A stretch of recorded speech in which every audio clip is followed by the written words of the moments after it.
नमस्कार बच्चों, आज मैं आपको कक्षा 11 इतिहास का छठा चैप्टर 3 वर्ग पढ़ाऊंगी और आज का ये वीडियो इस चैप्टर का फर्स्ट पार्ट होगा। आज के इस चैप्टर में हम 9वीं और 16वीं शताब्दी के मध्य पश्चिमी यूरोप में होने वाले सामाजिक, आर्थिक और राजनीतिक परिवर्तनों के बारे में पढ़ेंगे। अभी तक आपने रोमन साम्राज्य के पतन के विषय में जाना।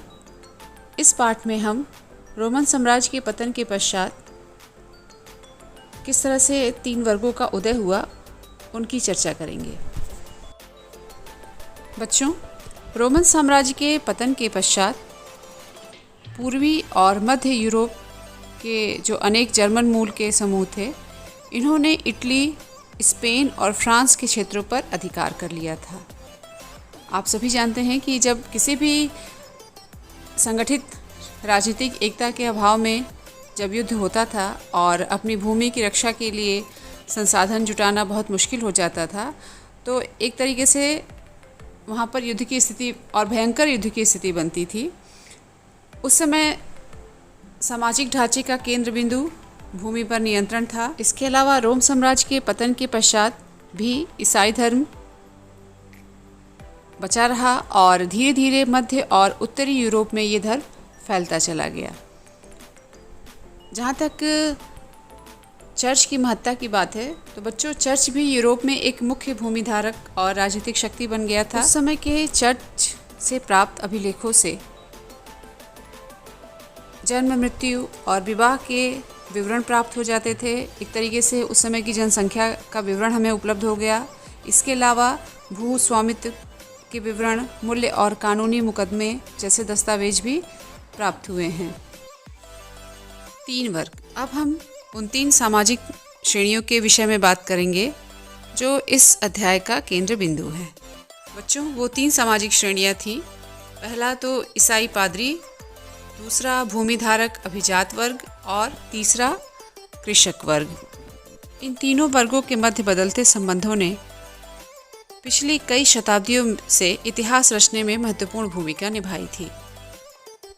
बच्चों, इस अध्याय में सबसे पहले हम सामंतवाद की चर्चा करेंगे कि सामंतवाद क्या है। ये आपके लिए एक नया शब्द है, तो आइए सबसे पहले हम सामंतवाद को जानते हैं। बच्चों, सामंतवाद शब्द का प्रयोग मध्यकालीन यूरोप के आर्थिक, विधिक, राजनीतिक और सामाजिक संबंधों का वर्णन करने के लिए किया जाता रहा है। पश्चिमी यूरोप में रोमन साम्राज्य के विघटन के बाद एक नई प्रकार की सामाजिक व्यवस्था का उदय हुआ था या शासन व्यवस्था का उदय हुआ, जिसे सामंतवाद के नाम से जाना गया। सामंतवाद शब्द जर्मन शब्द फ्यूट से बना है, जिसका अर्थ है भूमि का एक टुकड़ा, और यह एक ऐसे समाज को दर्शाता है जो मध्य फ्रांस, इंग्लैंड तथा दक्षिणी इटली में विकसित हुआ था। सामंतवाद पर सर्वप्रथम कार्य फ्रांस के विद्वान मार्क ब्लॉक ने किया था। बच्चों, इस नाम को आप याद रखेंगे क्योंकि ये अति महत्वपूर्ण प्रश्न है और अक्सर परीक्षा में पूछा जाता है। ब्लॉक का सामंती समाज यूरोपियों से लगभग 900 से 1300 ईस्वी के मध्य फ्रांसीसी समाज के सामाजिक संबंधों, वहाँ के भूमि प्रबंधन और उस काल की जन संस्कृति का असाधारण विवरण प्रस्तुत करता है। बच्चों, आइए अब हम सामंतवाद का परिचय जान लें। जैसा कि मैंने आपको बताया कि पश्चिमी यूरोप में रोमन साम्राज्य के विघटन के बाद एक नई प्रकार की शासन व्यवस्था या एक नए प्रकार के समाज का उदय हुआ, जिसे सामंतवाद के नाम से जाना गया। बच्चों, आर्थिक क्षेत्र में सामंतवाद कृषि उत्पादन को दर्शाता है, जो सामंत और कृषकों के संबंधों पर आधारित होता है। ये सामंत क्या, जिन्हें लॉर्ड कहा जाता था, और कृषक यानी जो उनके अधीन होते थे, उनके खेतों पर वो खेती किया करते थे। कृषकों को इस श्रम सेवा के बदले सैनिक सुरक्षा प्रदान की जाती थी। इसके अलावा लाट के कृषक जो होते थे, उन्हें न्यायिक अधिकार भी मिले हुए थे।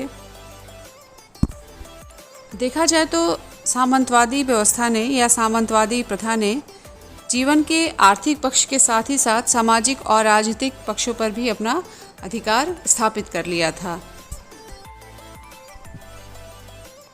सामंतवाद की उत्पत्ति कैसे हुई या कहाँ पर हुई, आइए इसके बारे में चर्चा करते हैं। इतिहासकारों का ये मानना है कि सामंतवाद की उत्पत्ति रोमन साम्राज्य में विद्यमान परंपराओं और फ्रांस के राजा शार्लमैन, बच्चों ये नाम याद रखिएगा, शार्लमैन, इन्होंने सामंतवादी प्रथा की शुरुआत की थी, के समय में हुई थी। लेकिन यूरोप के विभिन्न देशों में इसकी उत्पत्ति लगभग 11वीं शताब्दी के उत्तरार्ध में हुई। आइए अब हम सामंतवाद के उदय के विषय में फ्रांस और इंग्लैंड के विषय में जानें। सबसे पहले हम फ्रांस की बात करते हैं। फ्रांस की एक जनजाति फ्रैंक ने गॉल को अपना नाम देकर फ्रांस बनाया था। बच्चों, गॉल एक रोमन साम्राज्य का एक प्रांत था और इसमें 2 विस्तृत तटरेखाएं, पर्वत श्रेणियां, लंबी नदियां, वन और खेती करने के लिए उपयुक्त मैदान थे। 6वीं शताब्दी में फ्रांस का यह प्रदेश ईसाई राजाओं द्वारा शासित राज्य था और फ्रांस वासियों के साथ चर्च के संबंध काफ़ी मधुर थे। पोप द्वारा राजा शार्लमैन से समर्थन प्राप्त करने के लिए और उसे पवित्र रोमन सम्राट की उपाधि दिए जाने पर ये साम्राज्य जो था ये अधिक मजबूत हो गया था। अब बच्चों हम इंग्लैंड की बात करेंगे। इंग्लैंड में सामंतवाद का विकास 11वीं शताब्दी में हुआ। 6वीं शताब्दी में मध्य यूरोप से आने वाले एंजिल और सैक्सन आधुनिक इंग्लैंड के क्षेत्रों पर आकर बस गए थे और कहा जाता है कि इन्हीं दोनों के नाम पर इस क्षेत्र को एंजिल लैंड कहा जाने लगा। फ्रांस और इंग्लैंड में क्षेत्रीय सीमाओं और व्यापार से उत्पन्न विवादों के कारण प्रायः युद्ध होते रहते थे। विलियम प्रथम ने भूमि की पैमाइश कराकर नक्शा तैयार कराया और इस समस्त भूमि का विभाजन 180 नॉर्मन अभिजातों में कर दिया और ये जो अभिजात थे राजा को आवश्यकता अनुसार सैन्य सहायता देने के लिए बाध्य थे। राजा इन सैनिकों का उपयोग अपने निजी युद्धों के लिए नहीं कर सकते थे क्योंकि इस पर इंग्लैंड का प्रतिबंध था। बच्चों, आज की क्लास में इतना ही और जहाँ तक मैं उम्मीद करती हूँ कि आपने सबसे पहले 3 वर्ग के विषय में जानकारी हासिल की होगी, जिसमें ईसाई पादरी, अभिजात वर्ग और कृषक वर्ग शामिल हैं।